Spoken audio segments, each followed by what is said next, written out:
kayunya menyaring yang kotor-kotor sehingga keluar madu yang asli. Bahasa Arabnya namanya nasuha. Maka disebut dengan taubat nasuha.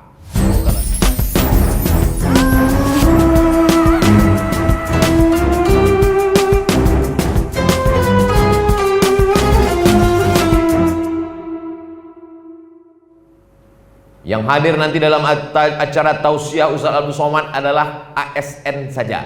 Tiba-tiba nanda ASN masuk. Oh, enggak bisa. Di stop sama Pak Satpol PP. Itu aku tagak orang dari pintu. Nah, itu juga untuk nan puasa itu ayatnya jale. Ya ayyuhalladzina amanu. Bagaimana awak memperbaiki iman awak? Apa ambo? Orang beriman, amma ambo orang beriman, ambo lahir di 50 kota kabupaten orang beriman, tidak akan mungkin ambo tidak beriman.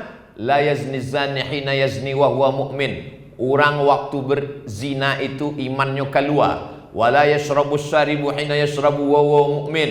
Orang nan minum khamar, mabuk, sakau, narkoba itu imannya keluar. Wala yasriqu sariqu hina yasriqu wa huwa mu'min. Orang yang mencuri itu waktunya mencuri imannya keluar. Lapeh iman dari badan. Hadis itu diriwayatkan sahabat Nabi namanya Abdullah bin Abbas. Datanglah muridnya namanya Ikrimah. Ayun za'ul iman. Apakah iman itu bisa keluar dari badan awak? Abdullah bin Abbas indak menjawab dengan kata-kata wasyabbaka baina asabihi. Jari jemarinya ini jalinkan. Summa naza'ahu, dilapehkannya. Hakadha yunza'ul iman. Bantu ikolah iman talapeh dari badan awak. Hina taba, ketika orang iko bertobat, ada waktu bertobat imannya masuk lagi ke dalam.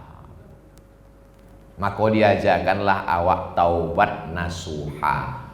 Nasuha artinya menyaring madu. Ambo kebetulan dibawa dek pengusaha madu untuk membuktikan bahwa madunya asli. Kecek orang madu asli itu tandanya kalau dibawa pulang ke rumah bini awak mengamuk. Dibawa mereka lah ambo ke hutan memanen madu. Tinggi pokok kayu 50 meter. Dinaikkan tali kateh pakai batu, sesudah itu ditarik pakai tali pancing. Kemudian naiklah tali tadi kateh, kurang pun naik kateh. Lalu nyepotong sarang madu tadi, sesudah itu jatuhlah sarang lebah tadi ke bawah, ditampung, bacampu di situ ada lebahnya, ada anak lebahnya, ada sarang lilinnya, ada kayunya. Menyaring yang kotor-kotor sehingga keluar madu yang asli. Bahasa Arabnya namanya nasuha. Maka disebut dengan taubat nasuha. Beko kalau ada orang bertanya, kecek buya-buya awak kalau sebelum puasa awak taubat nasuha. Yo, apa arti nasuha? Entah belum somat patang cerita madunya. Ba'a menyaring sampahnya, sarangnya, lilitnya, anaknya, kulit kayunya, daun-daunnya hilang sadonya sehingga nan tersaring tinggal madu nan barasiah. Itulah yang disebut dengan taubat nasuha. Sebab awak kau banyak silap salah dan dosa. Maka sebelum puasa, orang sebelum taubat nasuha itu maka ada disebut dengan mandi taubat. Maka buya-buya awak zaman dulu sebelum bulan puasa dibawanya masyarakat itu mandi taubat. Cuma waktu itu alun ada sampo, deterjen, belum ada sabun, maka diambillah limau, segala limau, limau nipis, limau puri, limau, maka dimasak ke dalam periuk tanah, diambil itu mayang pinang dengan daun-daun dicampur, digosokkan ke kulit. Maka dibuat acara orang zaman dulu namanya balimau. Orang di luar Sumatera tidak tahu balimau, limau jeruk, acara berjeruk. Maka mesti pakai limau. Ternyata kini baru ambo lihat di TV. gunakanlah sari limau, keceknya.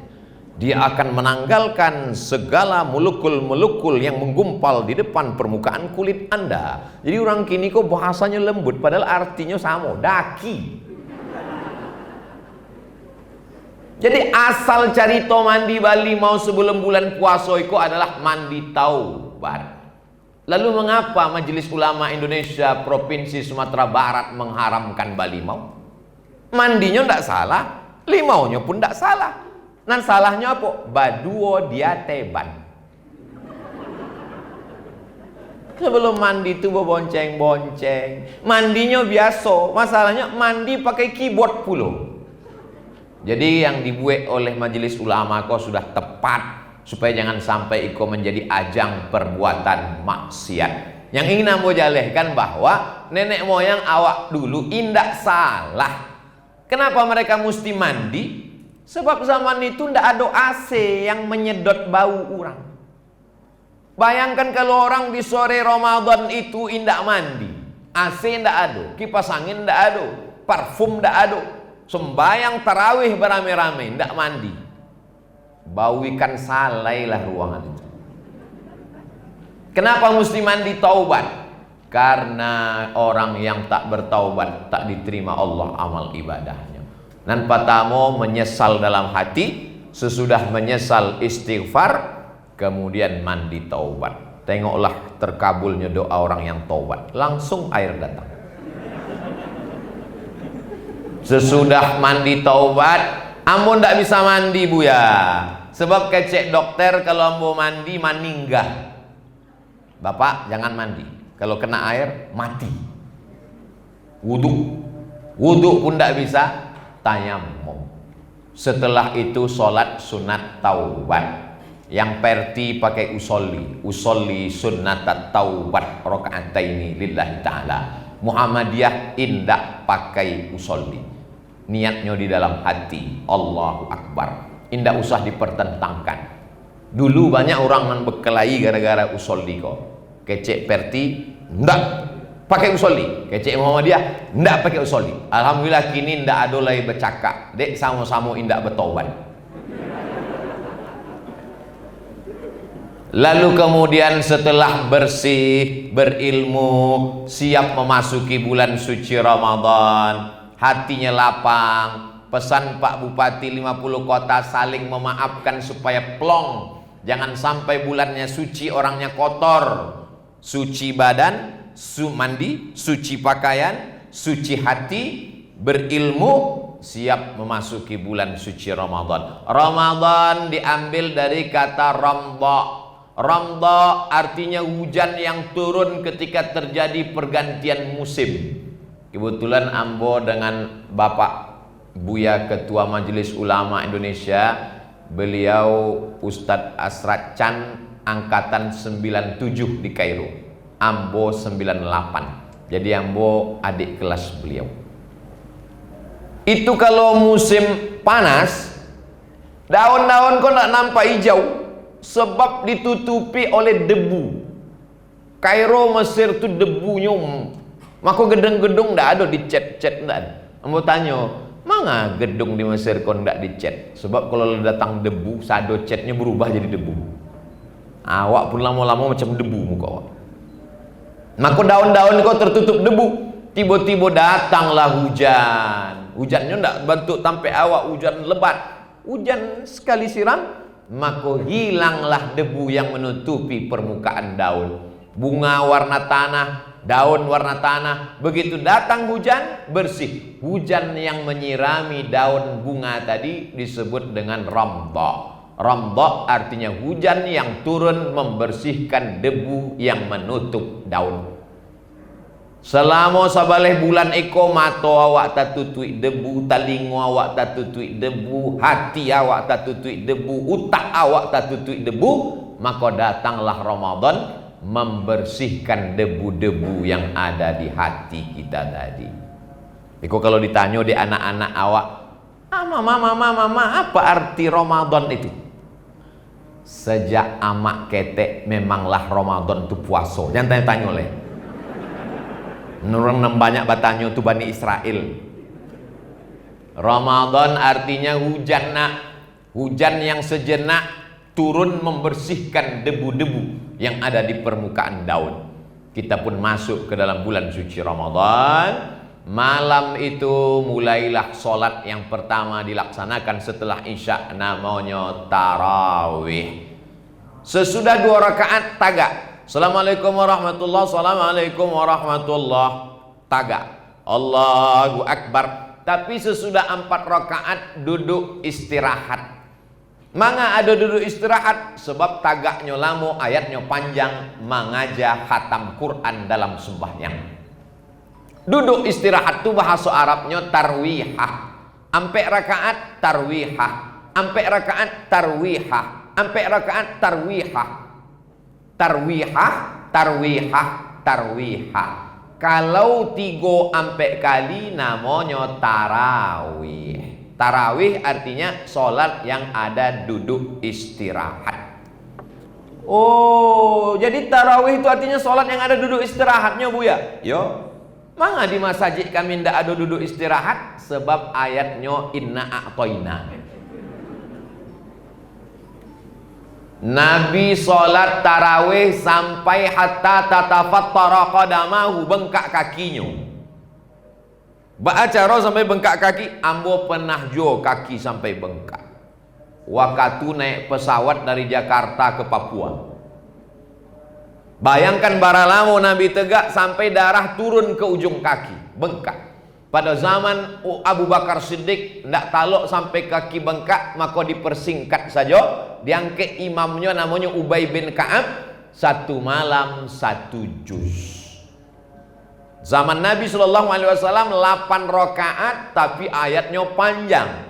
Pada masa Umar bin Khattab ayatnya dipersingkat, rakaatnya diperbanyak menjadi 20 tambah witir 23 rakaat. Maka kata Syekh Atiyah Sokar, Mufti Al-Azhar Kairo Mesir, kalau ayatnya panjang rakaatnya ketek, tapi kalau ayatnya pendek rakaatnya banyak. Orang Indonesia cerdas, dikombinasikannya antara 2. Ayatnya ketek, rokaatnya pendek. Dapat dua-duanya. Lalu kemudian sholat tarawih malam. Assalamualaikum warahmatullahi wabarakatuh. Assalamualaikum warahmatullahi. Ketika selesai 2 rakaat, 4 rakaat, orang Makkah itu waktu istirahat itu tawaf. Tawaf ringan. Untuk istirahat meluruskan urat-urat kaki. Orang Madinah menambah 2 rakaat pendek. Ada yang baca Quran, ada yang bertasbih. Itulah dalil boleh bertasbih di celah-celah, di sela-sela tarawih. Subhanal malikil ma'bud, Subhanal malikil mawjud, Subhanal malikil hayyil ladzi la yanamu wa la yamutu wa la yafutu abada. Subuhun qudus Rabbuna wa Rabbul malaikati warruh. Kata Syekh Atiyah Sokar, itu dalilnya boleh bertasbih di sela-sela, di celah-celah. Karena waktu istirahat orang di Makkah dulu ada yang tawaf, yang tak tawaf baca Quran, ada yang bertasbih, bertahmid. Tak usah berkelahi gara-gara itu. Hanya saja kebetulan Buya Ketua Majelis Ulama Indonesia, alangkah baiknya kalau diseragamkan bacaan di musola, di surau, di masjid. Karena banyak bilal-bilal, karena setahun sekali bacaan yang tahun lalunya lupa, bacaan yang kini inyo ndak inget.